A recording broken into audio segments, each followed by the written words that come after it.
Преди да стигнем до темата на видеото, все още има супер много хора, които продължават да ме питат защо съм изтрил епизодите от VBOX. Ами не съм. VBOX просто се ребрандира като платформа и ще работи само с партньори като Нова и така нататък. Ако не знаете пък защо не ги качвам тук, епизодите от сезон 3 са копирайтнати, затова изобщо се преместихме в VBOX.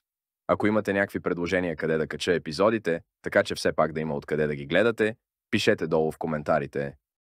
Съжалявам, че използвам AI глас. Дано не ви дразни колкото мен, но в момента друга опция нямам. Сега към самата тема на видеото. 2018 година Level 5 обявяват, че работят по нова игра за Inazuma, която трябва да излезе още 2020. Следват фундаментални промени по идеята за играта и жестоки забавения, стигайки до период, в който новини за проекта спират да бъдат публикувани. Така беше до декември миналата година, когато от нищото Level 5 пускат трейлър, а заедно с него и блог, в който се обясняват всички нови, спрямо предишните игри механики, разработени за проекта. Неговото име – Inazuma 11 Victory Road.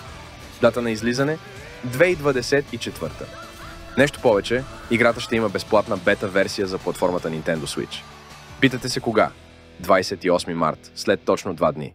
Може би някои от вас се отказаха, когато чуха Nintendo Switch, но буквално вчера беше обявено, че бета-версия на играта ще има и за компютър, както PlayStation 4 и 5.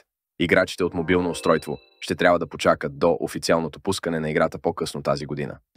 Сега ще се опитам да сумирам всичко, което знаем за играта до сега, защото то не е малко. Първо, какво ще може да се прави в бета-версията? Все пак това не е пълния продукт и за много от механиките ще трябва да почакаме. Competition Mode. Насладете се на състезание онлайн или срещу ботове и тренирайте своите играчи. Наличен е и режим на зрител за гледане на онлайн матчове. Играта ще има голям фокус върху състезателният формат, като вече са обявени десетки турнири още преди излизането на играта. Дори аз ще бъда част от един от тях.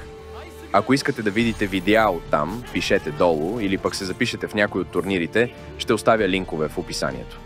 Избор на играчи. Можете да изберете измежду 48 играчи за вашия отбор.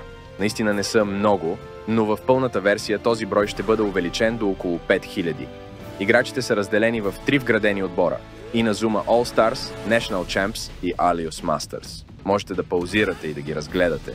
Мисля, че са направили добър избор с тези играчи. Всеки герой си има Rarity, един от факторите показващ най-общо колко е добър играча. Реритито може да бъде подобрявано чрез спирити, но не е ясно дали това ще може да бъде правено в бетата.